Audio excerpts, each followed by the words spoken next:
भारतीय रेलवे हम सब के लिए ये सिर्फ एक ट्रांसपोर्ट नहीं है, ये देश की लाइफलाइन है। रोज लाखों लोग इसमें सफर करते हैं, देश के एक कोने से दूसरे कोने तक पहुंचते हैं। लेकिन क्या इसकी शुरुआत भी भारत की भलाई के लिए ही हुई थी, या फिर इन पटरियों के नीचे कोई और ही कहानी दबी हुई है? चलिए आज भारतीय रेलवे के इसी कॉम्प्लिकेटेड और अक्सर गलत समझे जाने वाले इतिहास को करीब से जानते हैं। तो सवाल बिल्कुल सीधा है, और शायद हम सब ने कभी ना कभी ये सुना भी है कि रेलवे तो अंग्रेजों का दिया हुआ एक तोहफा है। लेकिन क्या ये सच है या ये सिर्फ एक मिथक है? आज इसी की तह तक चलेंगे।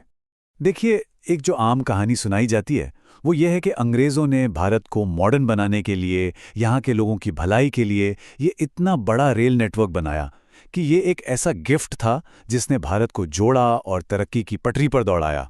सुनने में तो ये कहानी बहुत अच्छी लगती है ना? लेकिन सच कहूं तो असली कहानी इससे बहुत अलग है। रेलवे बनाने के पीछे जो असली मकसद थे वो ब्रिटेन की अपनी ज़रूरतें थीं। एक तो उनकी इंडस्ट्रीज और दूसरा भारत पर अपनी पकड़ को और मजबूत करना। ये सब एक सोची समझी रणनीति का हिस्सा था। तो ये सब शुरू कैसे हुआ?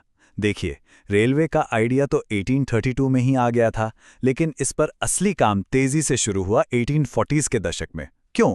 क्योंकि उस वक्त ब्रिटेन की कपड़ा मिलों को अमेरिका से कॉटन मिलना बंद हो गया था और उन्हें भारत से कच्चे माल की सख्त ज़रूरत आन पड़ी।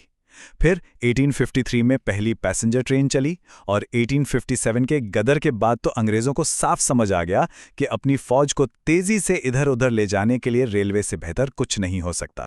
और फिर आते हैं लॉर्ड डलहौजी, जिन्हें भारतीय रेलवे का पिता भी कहा जाता है। उन्होंने 1853 में अपना मशहूर रेलवे मिनट पेश किया, जिसमें सब कुछ साफ साफ लिखा था। उनका विजन एकदम क्लियर था। रेलवे का इस्तेमाल व्यापार के लिए, एडमिनिस्ट्रेशन के लिए और सबसे जरूरी मिलिट्री कंट्रोल के लिए किया जाएगा। अब आते हैं इस कहानी के सबसे जरूरी हिस्से पर कि कैसे इस पूरे रेलवे नेटवर्क को आर्थिक शोषण मतलब इकोनॉमिक एक्सप्लॉयटेशन का एक जबरदस्त टूल बनाया गया। सारा खेल असल में पैसों का था। जरा स्क्रीन पर इस नंबर को देखिए, 5%। ये देखने में तो एक छोटा सा नंबर लगता है ना?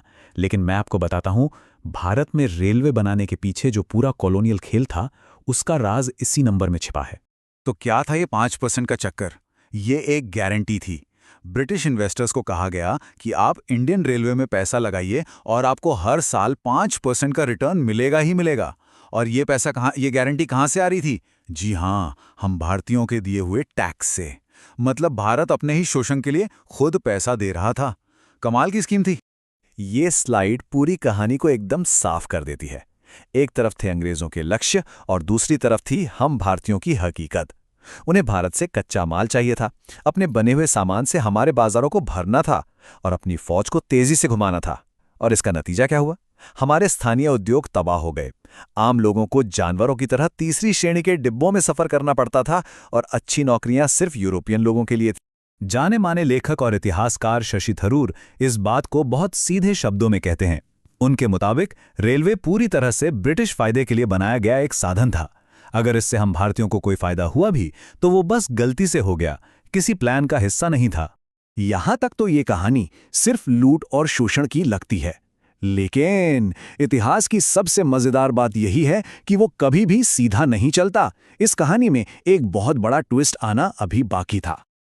और अब हम देखेंगे इस कहानी का वो मोड़ जहां दमन के लिए बनाया गया एक हथियार आखिरकार हम भारतीयों के ही काम आने लगा। अंग्रेजों ने कभी सपने में भी नहीं सोचा होगा कि जिस रेलवे को वो कंट्रोल के लिए बना रहे हैं वही एक दिन पूरे भारत को एक कर देगी। इसने अलग अलग इलाकों के लोगों को मिलाया, उनमें एक हम भारतीय हैं की भावना जगाई और सबसे बढ़कर आज़ादी की लड़ाई में ये एक लाइफलाइन बन गई। सोचिए, महात्मा गांधी ने इसी रेलवे के 3rd क्लास में सफर करके पूरे देश को एक साथ खड़ा कर दिया। और आज की तस्वीर तो सबके सामने है। आज़ादी के बाद भारतीय रेलवे का मकसद ही बदल गया। एक कॉलोनियल हथियार से ये जनता की सेवा का जरिया बन गई। आज ये दुनिया का 4था सबसे बड़ा रेलवे नेटवर्क है और सच में करोड़ों भारतीयों की धड़कन है। तो आखिर में हम किस नतीजे पर पहुंचते हैं? इस पूरी कहानी का निचोड़ क्या है? ये जो लाइन आप देख रहे हैं ये शायद इस पूरी बहस को खत्म कर देती है। रेलवे एक तोहफा जरूर साबित हुआ, लेकिन इसे तोहफे के इरादे से बनाया ही नहीं गया था। इसकी पहली प्राथमिकता कभी भी आम भारतीय नहीं थे। तो हम इस पूरी चर्चा को इसी एक सवाल के साथ खत्म करते हैं क्या शोषण और गुलामी के लिए बनाया गया कोई सिस्टम वक्त के साथ एक आज़ाद देश की एकता और तरक्की की बुनियाद बन सकता है? भारतीय रेलवे की कहानी शायद इसी मुश्किल सवाल का एक जीता जागता जवाब है। सोचने वाली बात है ना?